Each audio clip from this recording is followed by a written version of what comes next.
There is no such thing as the perfect writing day, because every day is a little bit different. But what does an idealistic writing day look like for you?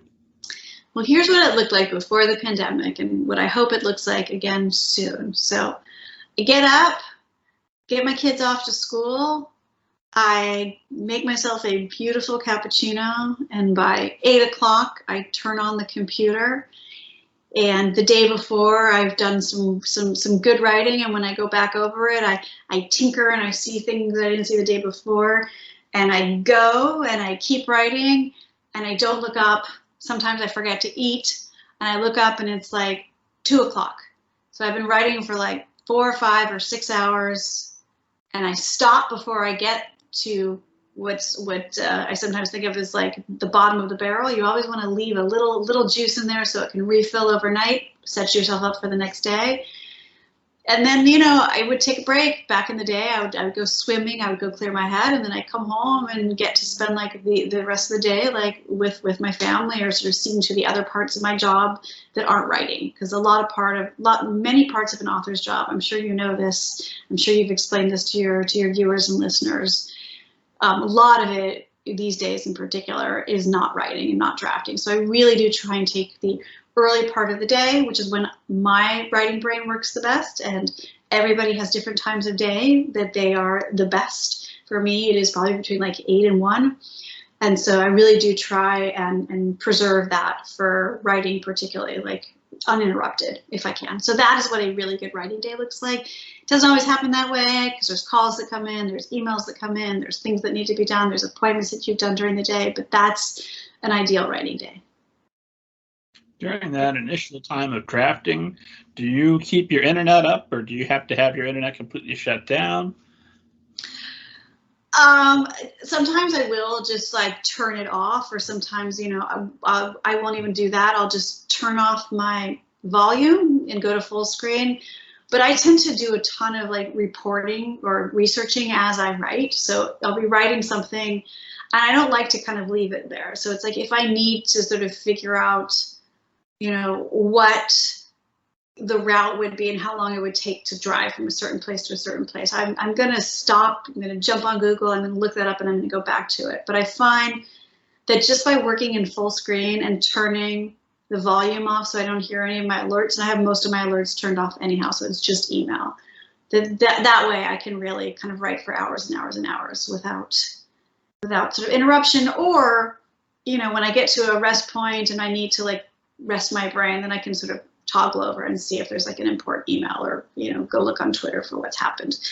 But I find that as distracted as I am, when the distraction really holds a problem for me when the writing isn't going well, and it gives me something else that I want to look at. There's sort of the temptation is there, but when the writing is there, again, if I just go into full screen mode and turn off my sound, it's fine. And that's why when I do listen to music, I have to not listen on my computer, because you can't have the sound down. I suppose I could quit my mail program.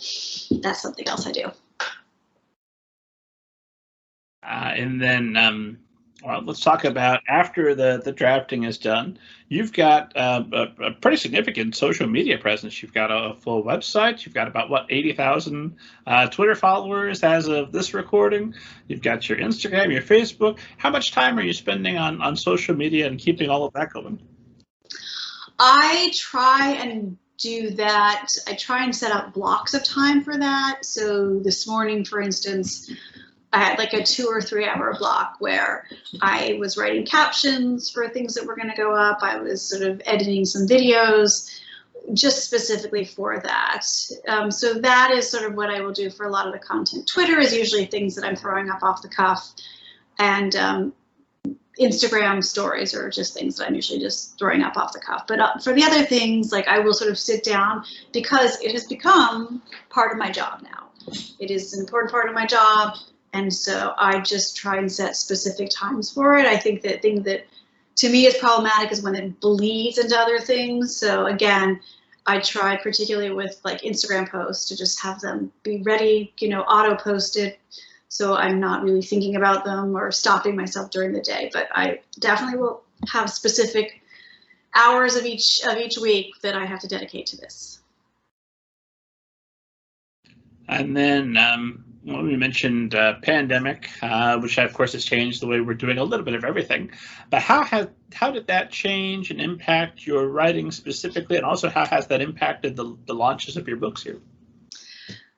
I would say that the launches are really the area where I really noticed an impact, because everything else sort of stayed the same. It was interesting to see how much of publishing versus, I have a lot of friends who work in Hollywood, and like that just kind of shut down. I mean, the writing rooms stayed open, but you know, my director friend didn't work for months because there was nothing in production.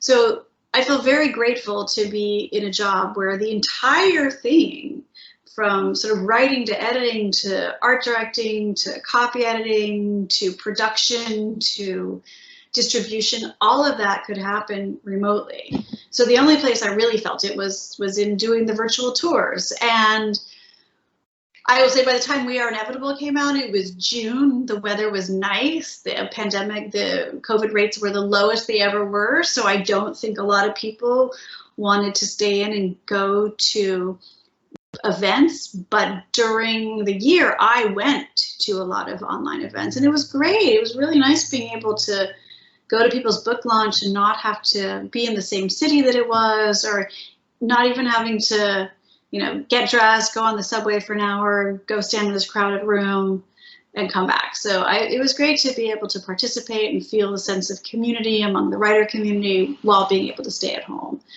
And then the other answer to that is that my writing, you know, I started writing to get myself out of poverty, but also I had been a travel writer and traveling around the world, and I suddenly was home with a newborn and couldn't do that. And I discovered that writing fiction was an escape, that you could sit down at your desk and you go anywhere in the world. And that also became true during the pandemic. My kids were old enough that I didn't really have to kind of oversee their education as much as my friends with younger children did. And so, you know, I was in New York City during the months of like April and May when it was bleak and there was constant sirens, and going outside anywhere, you felt like you had to put on a hazmat suit, and it was just so scary. And the writing became once again such an escape. And so I really jumped into it, and I was finishing up We Are Inevitable and then Frankie and Bug during this, and spending time with all these characters who I really loved. So that part of it was actually made almost better because of the pandemic. It was more necessary for me to be able to escape into these worlds with these people who were just trying to figure things out and make the best of a messy world.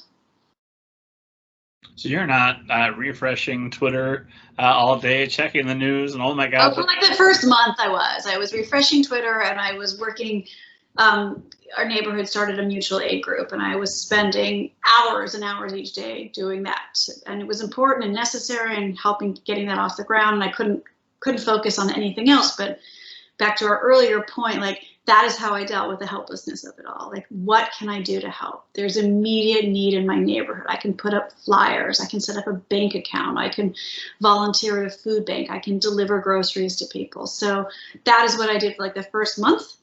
And then, you know, that dialed back a little bit, and I was, you know, doing that, you know, a couple days a week as opposed to every day. And then, you know, the writing sort of kicked back in.